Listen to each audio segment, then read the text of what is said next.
you are over the age of 35, stop everything you're doing right now. After a lifetime of eating fatty foods, you may run the risks of a stroke or heart attack due to plaque buildup in your veins and arteries. To learn how you can reduce your risks, visit youthfountainlab.com or call 1-800-853-7856 today. This may be a life-changing call for you or someone you love. Thank you, and we hope to hear from you. We have one of our sisters out in the UK dealing with, white supremacy. And rest assured, when there's those people in the UK talking about, they don't have the racism like America, yes, they do. You have to understand, Britain is the mother of white supremacy. That is the creator of white supremacy, is in Britain. But our, young sister is dealing with some, racism. Let's go ahead and roll the clip and let you hear what she dealt with. Calling me a monkey, was throwing peanuts at me, calling me the N-word. There's no excuse for making fun of somebody's skin colour.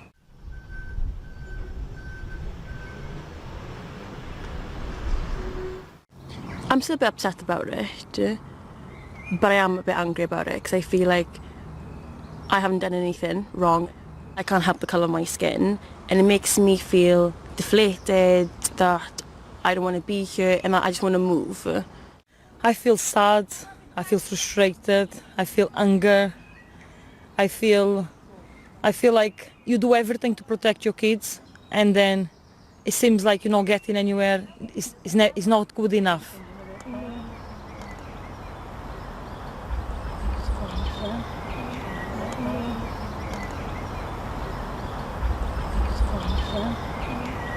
There was these two ladies, and I think it was their son, and the son was calling me a monkey, was throwing peanuts at me, calling me the N-word. Obviously, my little sister, she's never experienced that.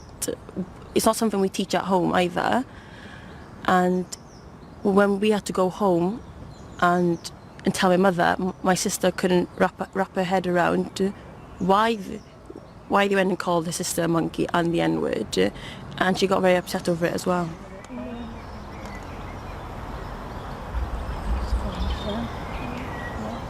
I would like the police to take this more serious. I would like these people being told this is not acceptable. You can't be calling people the N-word and get away with it. I would like to see more action. I would like to see people apologize to Gabby.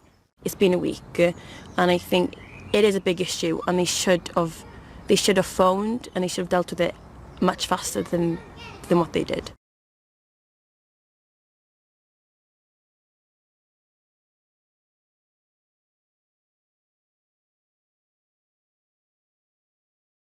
Now, the interesting thing about this particular story is in the UK, they have hate speech laws, and you can actually go to jail for hate speech. Now, in America, you can't, but over there, you can. So, you notice that the police will slow to act, when black people are racially terrorized. They don't want to take you seriously until you start exposing them. Then all of a sudden, they start getting some act right when they start getting exposed on social media or whatever kind of media outlet they're being exposed in. But as you heard the young sister say, we don't even teach that at home. Of course we don't teach that at home. Black folks don't teach hate for nobody at all. That comes from their households. And I'm talking about the ones who's doing it. It comes from their households. They teach their children by their actions around them, and sometimes even directly teach their children to have hatred for black folk. Understand? When they're born, and I've said this many times, nobody's born hating anybody. Nobody is born hating anybody. But then what happens is they're listening how they refer to black folks in their house. They watching how they refer to black people. I remember the movie 42, the movie with Chadwick Boseman playing, Jackie Robinson, okay? And there's this one scene where he comes out and the little white boy was just looking around. Everybody was calling him the N-word and like just saying all kind of ugly things like, get out of here, N-word. And the little white boy kept looking around and he kept looking, and then all of a sudden he used to start repeating it, right? But at first he was shocked, like, what are they doing? Why are they acting this way? But then he joined in on it. And that's how a lot of them are taught, right? They are taught by the example. So that's why they grow up to be these little white supremacists. And then the schools reinforce that indoctrination of white supremacy, even in the UK, right? It's all the same system. They just speak different. Now, the young sister was talking about, she felt bad. She didn't want to be there. And this is why a lot of times, even let's say in the UK as well, when we say support black-owned businesses or, be within our communities, is a protection mechanism for us to be around our own. It's not, when some of them, they try to play this game and say, well, see, you guys just want discrimination and segregation. No, we want safety. And we've noticed that being in black-owned businesses, if she was going to a black-owned, I guess, pub, they call them, bar, pub, whatever, they are, going to a black-owned pub would actually be safer for her, because at least she won't be dealing with those white supremacists. Understand? Now, let's say you can't have a problem with black folk, but at least I'm not going to have that problem. When they go to a restaurant, going to a black-owned restaurant, at least I'm not worrying about getting racially abused. Not to say I couldn't have an issue, but at least I'm not worrying about that issue. Understand? Black people dealing with that mess is taxing on your mind and on your spirit. And you need to separate yourself from that. We have seen, and it's been proven, they do not want to get rid of that, because let's call it what it is. This is a culture that they built. White supremacy is their culture. It's not our culture. It's theirs. And the reason why I say it's a culture is because they've been practicing this for hundreds of years. A fad is something that lasts this long, but it's a culture with them. That's their culture, white supremacy. They can have that culture. My thing is, our culture as black people and their culture of white supremacy don't mix. It don't gel well. That's why we have problems. Y'all have to understand that. We are two opposing cultures. We're opposing. And unless that person doesn't have that culture, then that's the only way we can get along. It's just call it what it is. So when you hear people say separation, it's more so just to protect us. It's not hatred for nobody. We don't raise our kids to hate nobody. We don't. No black person I know teach their children to hate people for their skin color, because that's not in us to do that. That's not in us. That's their culture that teaches the hatred for black folk.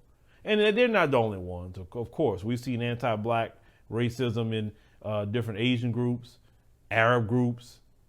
Okay, you name different groups you could think of, they teach it. But I feel bad for the young sister, but she'll be all right. We all deal with it, and what I would say to our sister here is, she see the video and her mom. You guys are so close to the continent of Africa, very, very close. Take them British pounds and start making a way to whatever African nation you would like.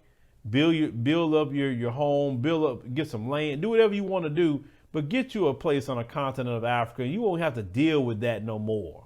Understand? And then the majority of people look like you.